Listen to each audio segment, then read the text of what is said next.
Welcome to a special edition of Richard French Live. Tonight, we're going to focus our entire program on one single issue, marijuana. And what a long way we have come since the days of peace, love, and dope from the 1960s. Marijuana usage, it may be more widespread than ever, and it's certainly becoming more socially acceptable than at any point since it was outlawed in the U.S. back in 1937. In fact, according to 2008 numbers released by the National Survey on Drug Use and Health, more than 102 million Americans have reported using marijuana at least once in their lifetime. That's 41% of the U.S. population. What's more, 10% of all Americans admitted in the survey to having used marijuana once in the past year, 6% in just the past month. And that is limiting the review to just the illegal use of the drug. More and more states, they're liberalizing their pot laws, particularly when it comes to medicinal marijuana. And it leads to an unexpected irony. You ask most people in the U.S. to name the most liberal city in the country. Some might say San Francisco, others maybe they'll say Los Angeles. But more often than not, the city most often mentioned as the den of liberal attitudes and liberal laws, you guessed it, the Big Apple. In fact, the city is seen as being so liberal, in some parts of the U.S., you just say New York, and you'll be looked at as, well, something akin to cursing. And yet, when it comes to marijuana, that label, it couldn't be more wrong. Why? Well, because last year, and in fact every year since more than a decade, more people have been arrested in New York than in any city in America. And that's just one of the many surprises we found while studying this issue. And for more now on that and other results of an RNN investigation, I want to bring in the man who's been following this subject for us, Andrew Whitman. Well, Rich, marijuana use is not just on the rise in the numbers you highlighted, but also across popular culture. More and more movies, television shows, even song lyrics speak openly of marijuana use. How mainstream has marijuana gotten? The star of one of those TV shows I referenced, Mary Louise Parker from the Showtime hit Weeds, was recently profiled on the cover of Fortune magazine. The story posed the question, is pot already legal? But in the 5 boroughs of New York, the answer to that question is a resounding no. At least when it comes to the thousands of people being carted off to jail and marched before judges just for possessing it. I don't see the big issue with, having a little weed. I never saw it kill anybody.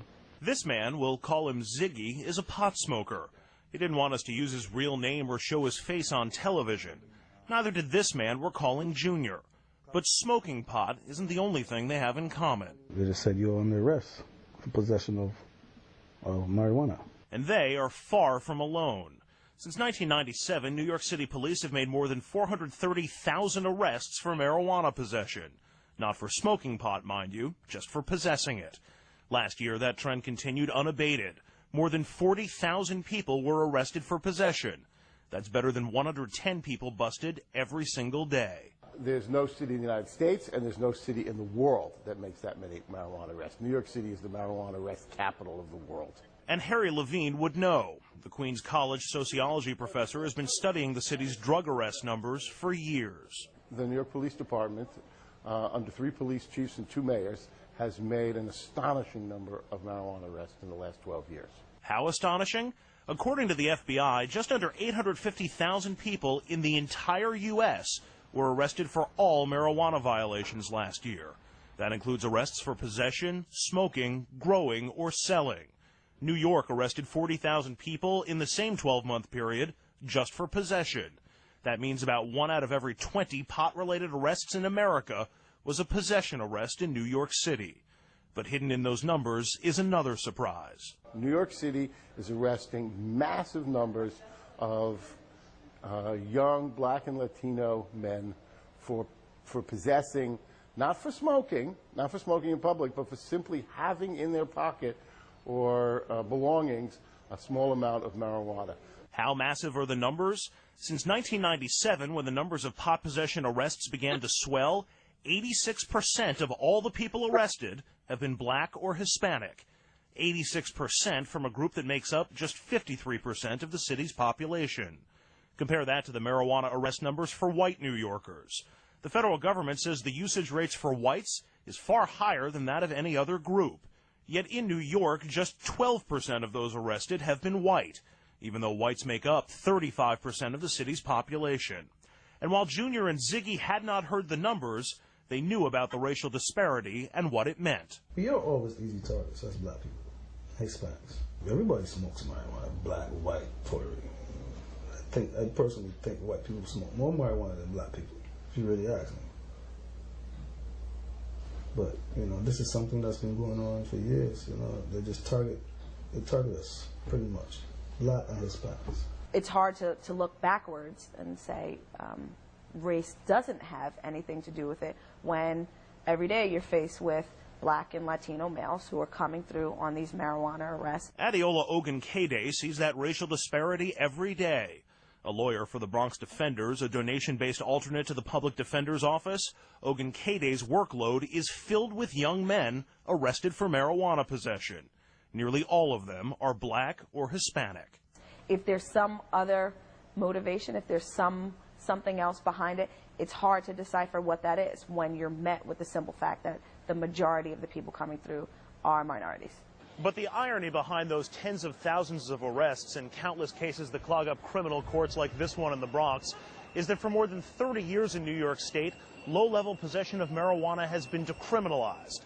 It's supposed to be the judicial equivalent of a traffic ticket. There were an enormous number of otherwise perfectly law-abiding people in New York, particularly young people, who were getting arrested and in many cases not only getting a criminal record but doing state prison time because they had a small bag of marijuana in their dresser drawer. Assemblyman Richard Gottfried wrote New York's decriminalization law, which was passed in 1977. It just struck me and a lot of other people that was really not what our criminal justice system ought to be about. The law states that possession of less than 7/8 of an ounce of marijuana on your person or out of public view is considered a violation. How much is that? According to the website marijuana.com, enough to roll more than 50 average-sized joints. The penalty is supposed to be a ticket, not an arrest. Because it does seem to me as a real abuse of policing. Certainly the statistics suggest a targeting of minority communities. So then how are police able to make so many marijuana possession arrests? Turns out the distinction is a subtle one in the law. I'll use a bag of oregano to help demonstrate. Smoking it or having it out in public is a crime. Having it on your person is not. Crime, not a crime. So the challenge for police then becomes how to get their suspects to literally take it out of their pockets. A lot of these kinds of cases begin with an illegal stop and frisk on the street, or at least a conversation that isn't quite constitutionally permissible. Robin Marr is also an attorney with the Bronx Defenders. On any given day, a full quarter of her caseload can be marijuana possession cases. An officer walks up to one of them and says, "Do you have anything on you? Do you have any drugs on you? If you don't tell us, then it's going to be a lot harder for you. Give us whatever you have, and we'll just give you a ticket with a fine." Basically saying, hey, I know you have something on you. If you let me know what that is, won't be a problem. I'll give you a ticket. That's the big inducement. I'll give you a ticket. You'll go home. Don't worry about it. And they say as soon as the officers see the marijuana, out come the handcuffs. Do you have anything suspicious in your pocket? You know, I said, well, yeah. They asked me to go through my pockets and take out what I had in my pockets. So it was a joint, you know, and they just said, you're under arrest for possession of marijuana. They will come and say, well, you know, if you have anything, you can give it to us. We won't arrest you. And some guys do fall for it and they be arrested immediately. They are put in the back of the squad car, they're taken to the police station, they are fingerprinted, photographed, and they are generally kept in custody for 24 or more hours. If that's not the police creating a crime, I don't know what is. And I think it's really outrageous, and I think stopping it probably requires an outcry from the community, and I hope that happens. It's supposed to be like that, but it doesn't really work like that in the streets. You know, the streets, the only law really in the streets is the police. He is the law. Every policeman has his own law. They always break the rules here, New York City officers. That's the norm, because they know most blacks and Hispanics, they don't know too much about the law. The way they'll write it up is, defendant was observed walking down the street with one bag of marijuana outstretched in his left hand.